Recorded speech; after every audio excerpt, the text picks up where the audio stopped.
Hi everyone, welcome back to my channel. आज हम लोग बात करेंगे Saturn in the sign of Aries. क्या होता है जब जो शनि है हमारे हॉरोस्कोप में, हमारी कुंडली में एरीज यानी मेष राशि के अंदर आके बैठता है। ये हम सीरीज स्टार्ट कर रहे हैं आज से, जिसमें हम देखेंगे सैटर्न का प्रभाव अलग अलग राशियों में। तो आज सबसे पहले नंबर की राशि मेष राशि मतलब एरीज से हम लोग स्टार्ट करेंगे।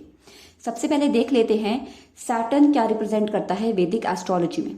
सैटर्न होता है ड्यूटी, हमारे कर्मों का हिसाब किताब, चाहे वो कर्म अच्छे हों या बुरे हों, उनका जो फल देता है, जो दंड देता है, वो शनि के हाथ में होता है अपनी 7.5 में देने का। उसके बाद ड्यूटी, रूटीन, ओल्ड एज, हमारे दांत और जितना भी डिसिप्लिन हमारी लाइफ में, जितना हम हार्ड वर्क डालेंगे अपनी लाइफ में, मैनुअली जितना काम करेंगे, जितनी मेहनत के बाद सफलता मिलेगी, वो सारी चीजें सैटर्न रिप्रेजेंट करता है। उसके बाद एरीज क्या रिप्रेजेंट करता है?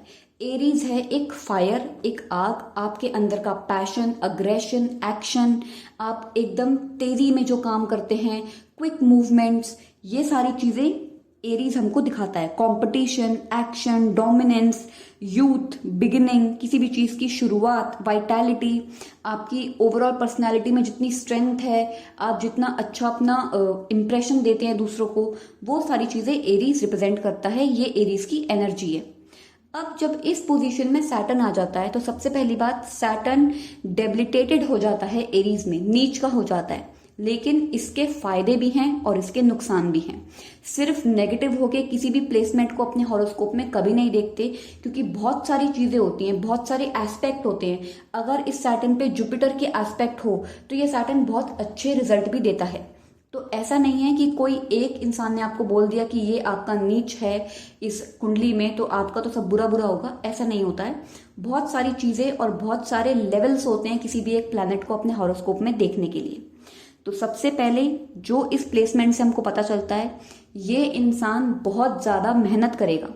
यहाँ पे सैटर्न इंसान को इतना मेहनती बना देता है कि चाहे ये इंसान बीमार हो, एकदम अपने डेथ बेड पर हो, फिर भी ये इंसान काम कर रहा होगा। इसके दिमाग में इसकी प्रायोरिटी सिर्फ इसका काम है, उसके पीछे ये कुछ भी छोड़ सकता है, रिलेशनशिप, फैमिली, बच्चे, कुछ भी। मेन चीज इसके लिए इसका काम है। लेकिन प्रॉब्लम तब आती है जब यहाँ पे इंसान काम करे जा रहा है, 100% डालने के बाद उसको रिजल्ट मिल रहा है सिर्फ 1%, तब आती है प्रॉब्लम।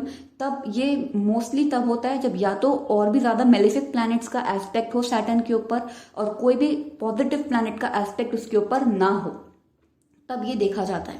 इस पोजीशन में सैटर्न इंसान को अकेला कर देता है। आपने गौर किया होगा, सैटर्न एक्सॉल्टेड मतलब उच्च का होता है लिब्रा के अंदर। क्यों? क्योंकि लिब्रा है बाकी लोगों से कम्युनिकेशन और बाकी लोगों के साथ संपर्क बनाना, बाकी लोगों के साथ अपना बिजनेस की डीलिंग्स करना, मीटिंग्स करना, तो वहां पे वो एक्सॉल्टेड होता है। लेकिन एरीज में आने के बाद वो अकेला पड़ जाता है। इसीलिए यहाँ पे इंसान को एंजाइटी की प्रॉब्लम, डिप्रेशन, पैनिक अटैक्स, इस चीज की उसको प्रॉब्लम होती है और उसको ना चाहते हुए भी अकेला रहना पड़ता है। एक होता है अकेले रहने में इंसान को मजा आना, लेकिन यहाँ पे इंसान अकेला रहना नहीं चाहता, लेकिन इसको अकेला रहना पड़ रहा है क्योंकि यहाँ पे सैटर्न इसका एक टेस्ट ले रहा है। और ये जितने भी नेगेटिव एस्पेक्ट्स हैं सैटर्न के, वो अपने आप 38 की एज के बाद धीरे धीरे कम होने लग जाते हैं। तो इसके लिए आपको ज्यादा परेशान होने की जरूरत नहीं है। सैटर्न आपको कोई भी चीज के लिए मना नहीं करेगा, बस आपको उस चीज के लिए थोड़ा सा डिले करवा सकता है। दूसरी बात, यहाँ पे अगर ये इंसान कोई गवर्नमेंट एग्जाम या कोई कॉम्पिटिटिव एग्जाम में बैठ रहा है तो इसको 3-4 अटेम्प्ट्स के बाद सक्सेस मिलती है। एकदम से किसी कंपटीशन में जाके जीत लेना इनके लिए थोड़ा सा मुश्किल है, क्योंकि यहाँ पे एक एरीज तो कंपटीशन का कारक हो गया, वो इस इंसान को फायर अप और पंप अप करेगा कि तुम कंपटीशन में जाके बैठो। लेकिन सैटर्न यहाँ पे इनके लिए थोड़ा सा डिले कर देता है उस कंपटीशन को क्लियर करना। तो ये अपना मन बना लें, पहली बार में क्लियर हो जाए तो बहुत अच्छी बात है, उसके लिए बाकी प्लैनेट्स का एस्पेक्ट भी जरूरी है।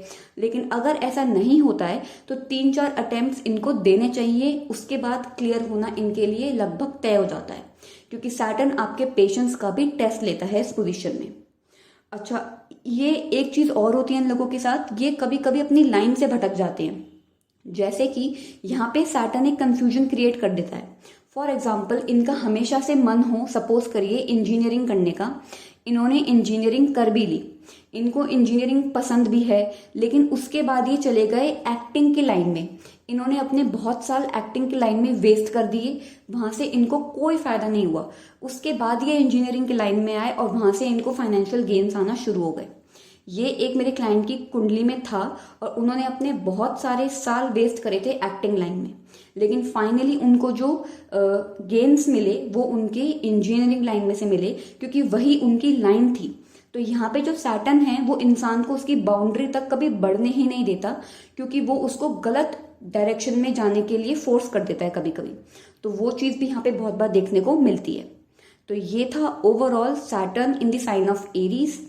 आगे भी वीडियोस आएंगी सैटर्न के अलग अलग जोडियाक साइन में। अगर आपको जानना है आपके बाकी प्लैनेट्स कैसे हैं और क्या वो फल देंगे, क्या उनका योग बन रहा है आपकी कुंडली में, तो आप इस वीडियो में दिए हुए व्हाट्सएप नंबर पे कंसल्टेशन करवा सकते हैं। आई होप आपको ये वीडियो पसंद आएगी। प्लीज इसको लाइक करें और मेरे चैनल को सब्सक्राइब करें।